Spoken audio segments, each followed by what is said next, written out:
It was an extraordinary moment. Australian journalist Yalda Hakim was hosting BBC World News when her phone rang. It was the Taliban on the other end. Kabul had just fallen and the extremist group had taken control of the country. Yalda spoke to us about that moment, her career, and about what it was like growing up as an Afghan migrant in Australia during the 80s and 90s. We've got the full chat for you in a very special episode of Flash Drive. So, Yalda, thanks for doing this. I guess where I'd like to start is at the beginning, if that's possible, which is when do you think you realised that you wanted to be a journalist?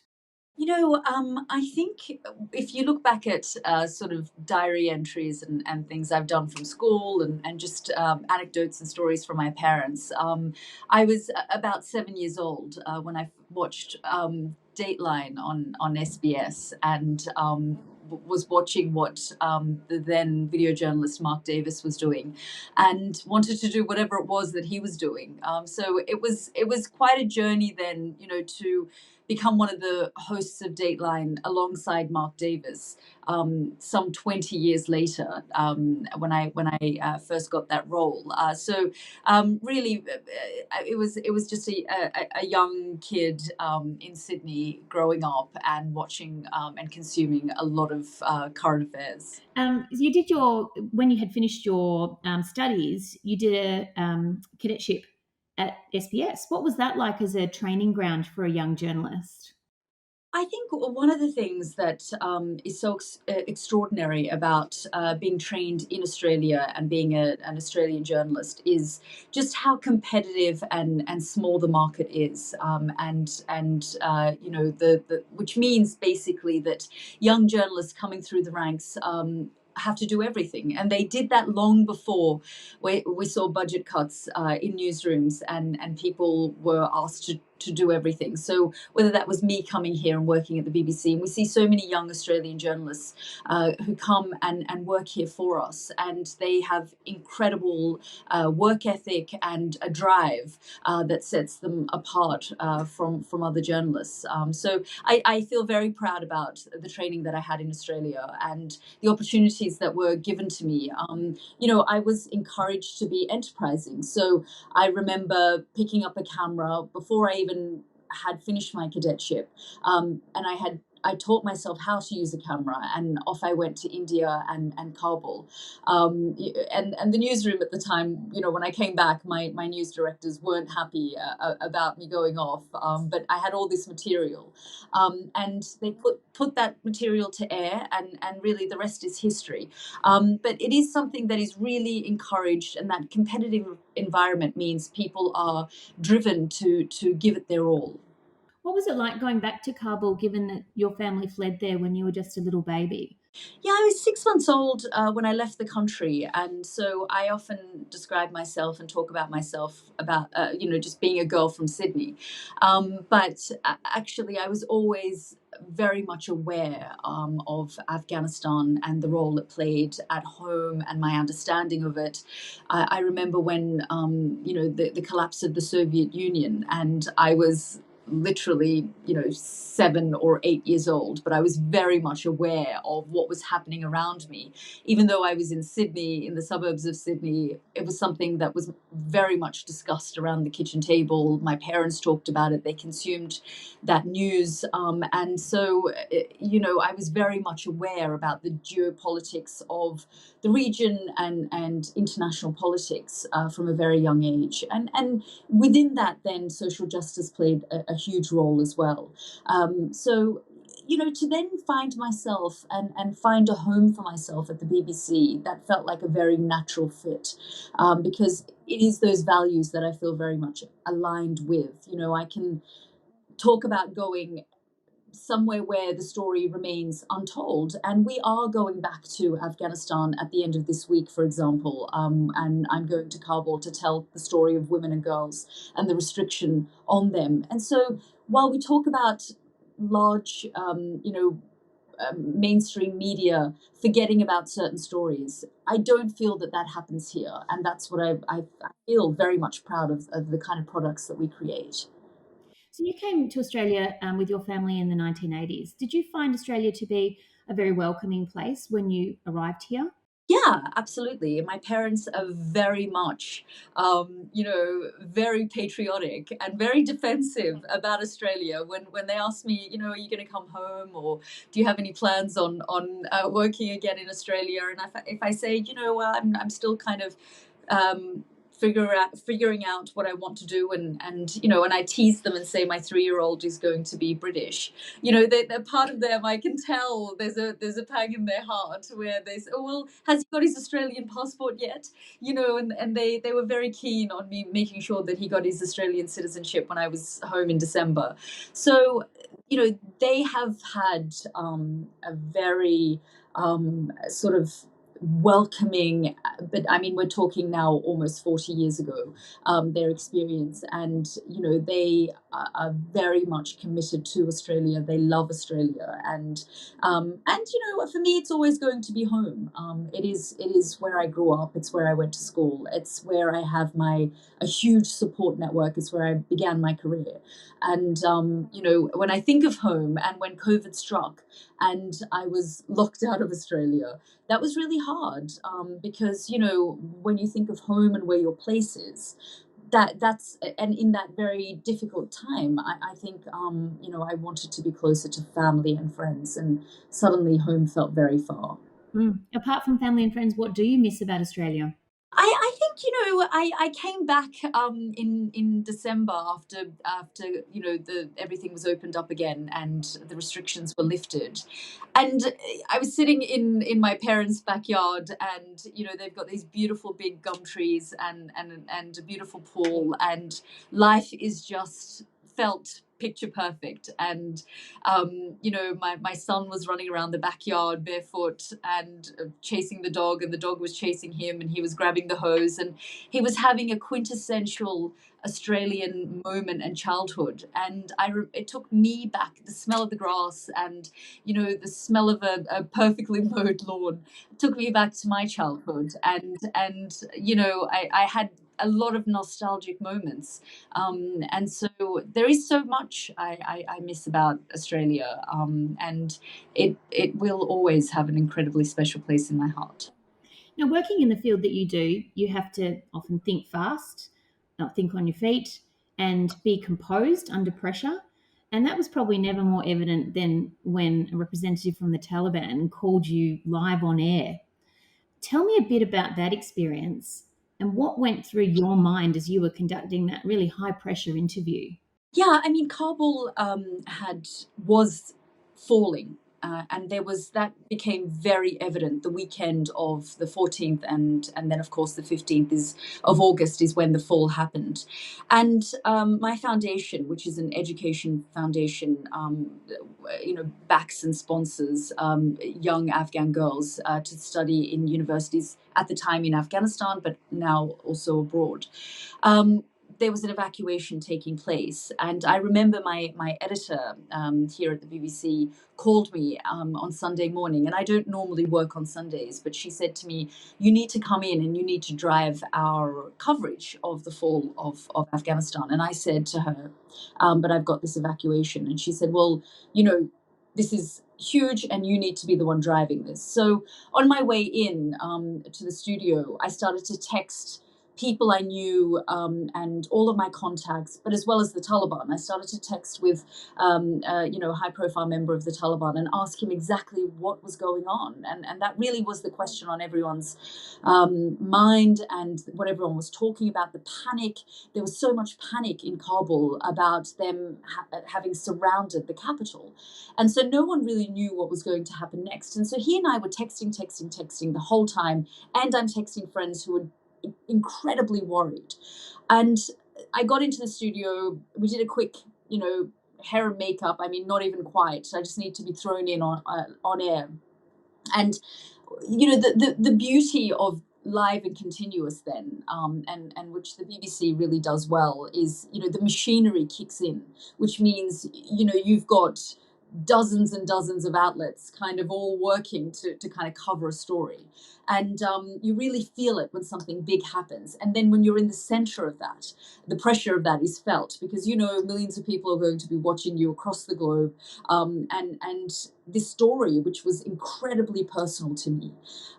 Here I was in the studio, and my producers are lining up interview after interview, not knowing that the people there sort of in my ear feeding me that, so-and-so is your next guest. These are people who I've known intimately for over a decade. They've become friends. They're journalists, they were activists, they were MPs, they were people who I had spent so much time with when I would go to Kabul.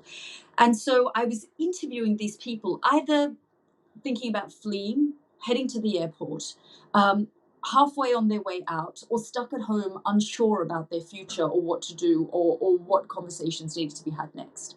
And on my phone, on my desk, I had my phone, which I normally don't take my phone into the studio, but I had it next to me. And as I was interviewing someone, I think it was, the BBC Persian service or someone, I saw flashing on my phone a call coming through from the Taliban who I was texting earlier.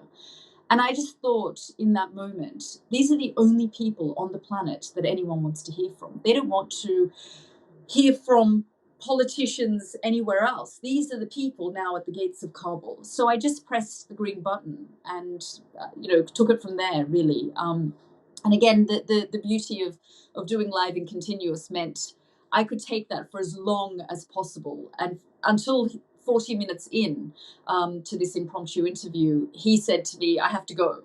And, I wanted to kind of get as much information from him as possible. And obviously, one of the reasons why the BBC had asked me to drive the coverage was my knowledge and understanding and grasp of the story. So I was able to then ask him those crucial questions. And the crucial questions that all journalists ask when they're interviewing someone, who, what, when, where, and how, what exactly is going to happen next, and also holding them accountable for all of the sort of things that they were essentially responsible for, their brutal regime in the past, and what they're responsible for now. Is it hard though, even though your personal experience with that particular area of news means that you know a lot about it and therefore are well placed to think on your feet in that situation, is it hard also then to separate the personal from it because you are so personally involved in the issues affecting that region?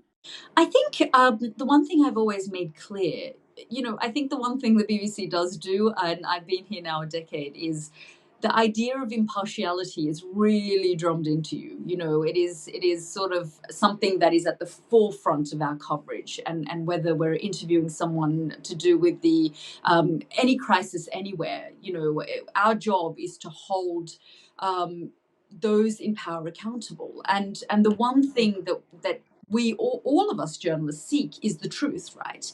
So I've said this to the Taliban, if it's the truth, I will report it. If it is something good, I'll report it. If you've done something good, we'll talk about it. If you're doing something that is denying people their basic human rights, and that means denying girls the right to an education, we will report it relentlessly. So I think if I keep that at the forefront of my mind, despite it being a very emotional time and very personal, and these were people who I knew and had friendships with, ultimately my job then was one of extreme privilege. Here was the Taliban calling someone that they ultimately, the story could have been very different. Had my family not fled Afghanistan, had they not ended up in Australia, had I not had the education and the training and the privileges that I have, I would not be sitting in that seat at the BBC where they feel the need to call me and speak to the world via me and be able to then take on the chin all those questions that I put to him.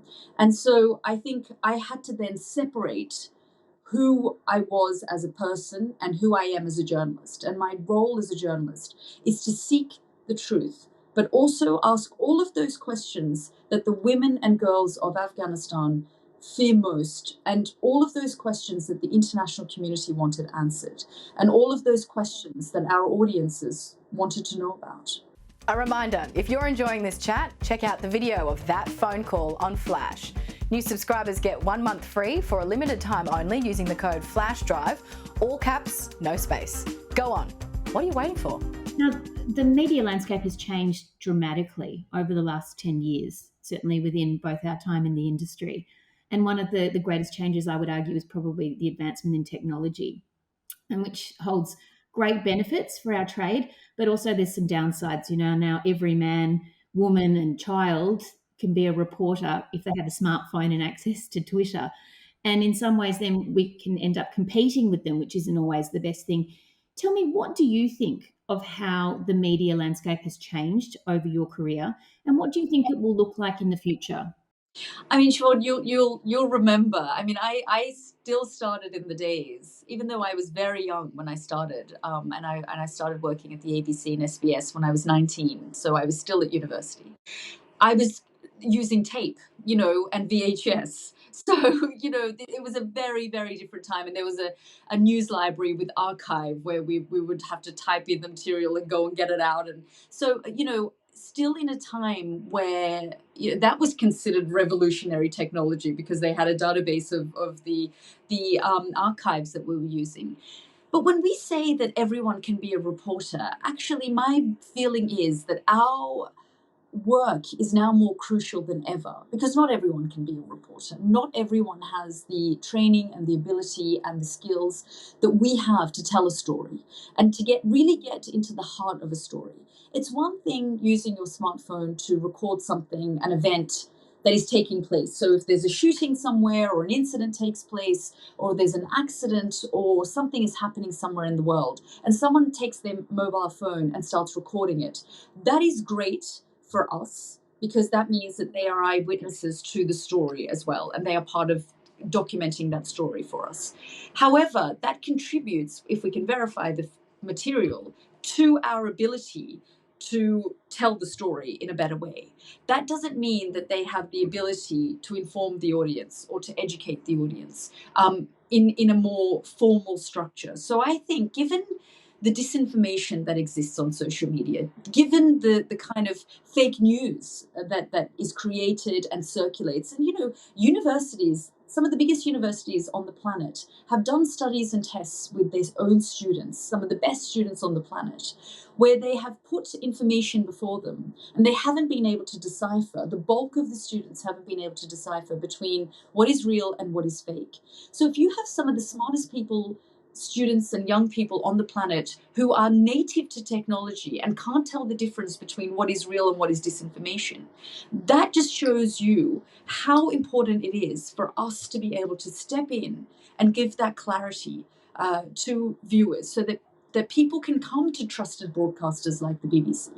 And you look at the media landscape in America, for example, there have been Pew studies that have said when they've done all this research in America on who they trust the most in terms of news outlets, the BBC has rated the top. And you think, okay, but America is overloaded with media outlets. Why have they got a predominantly British broadcaster? Sure, we're international. Why is it that Americans don't trust their own? Because they've become so tribal, that you could watch one network and the other, and you think you're in circa 1860 in America, because it's so tribal. And so there is something to be said about broadcasting in a fair, impartial, factual way, and sort of, but being aggressively impartial. That doesn't mean that we sit on the fence and don't sort of speak the truth. We have to be aggressive about the impartiality. Mm. Another big change I've seen in my lifetime has been in regards to women in the media. When I was growing up, it was very rare to see women over a certain age on air, whereas male newsreaders, could basically work until they went into a retirement home. We're seeing a bit more of a shift in that now. Is that something you get a sense of with your work, that you are seeing more opportunities for women and longevity for women in the media?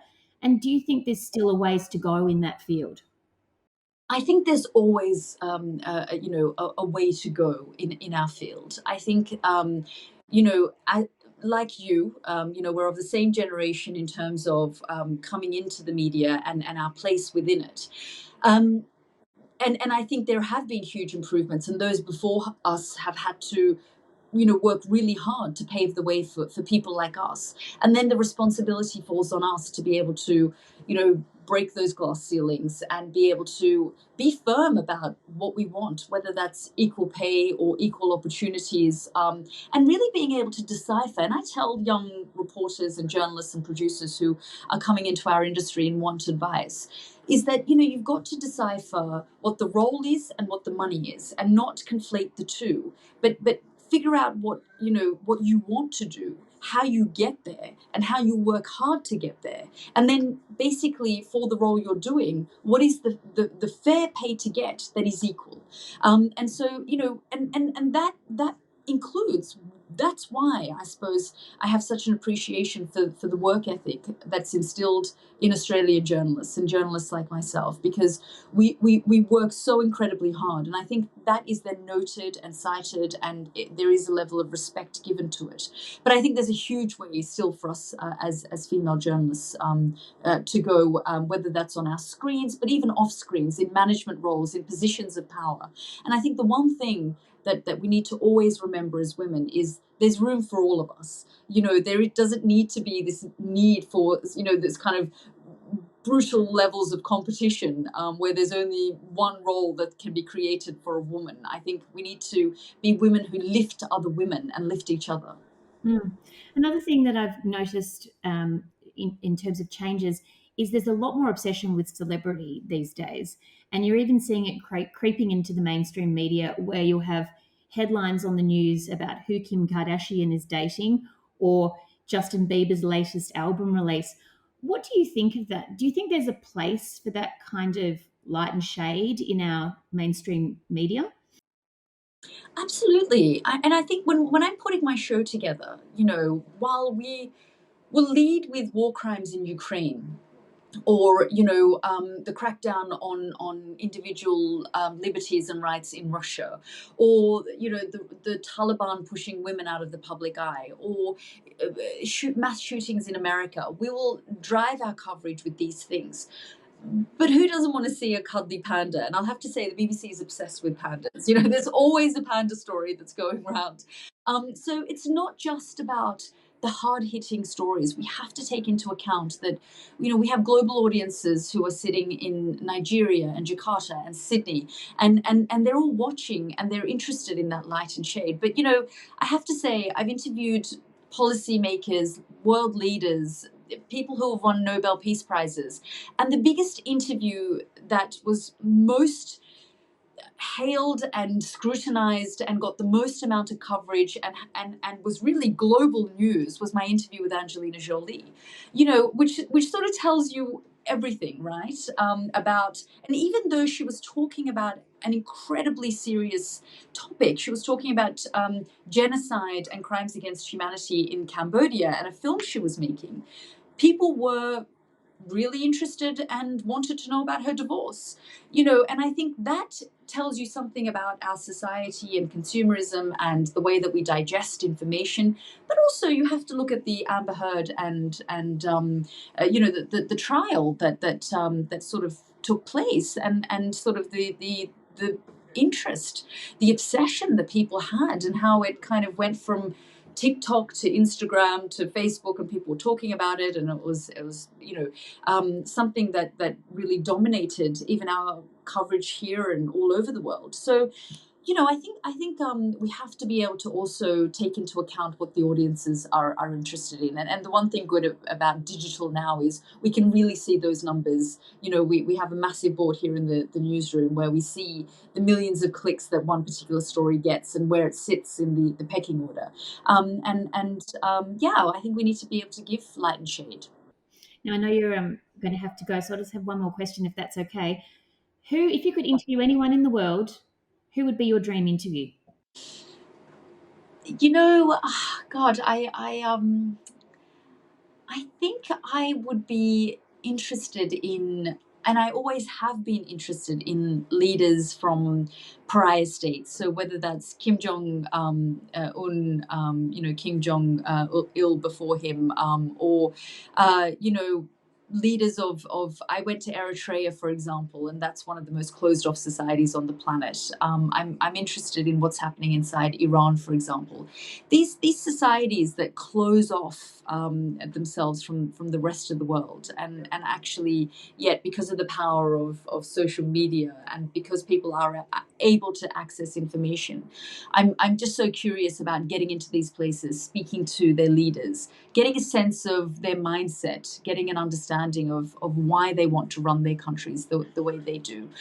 So I think that's where I'm always sort of curious about these sorts of things. But I mean, I've interviewed everyone from the Dalai Lama, to global leaders and really extraordinary people on the ground when I'm telling stories. And many of these people, and what they say remains with me, and I can be very powerful even when I go back years later and have a look at certain clips.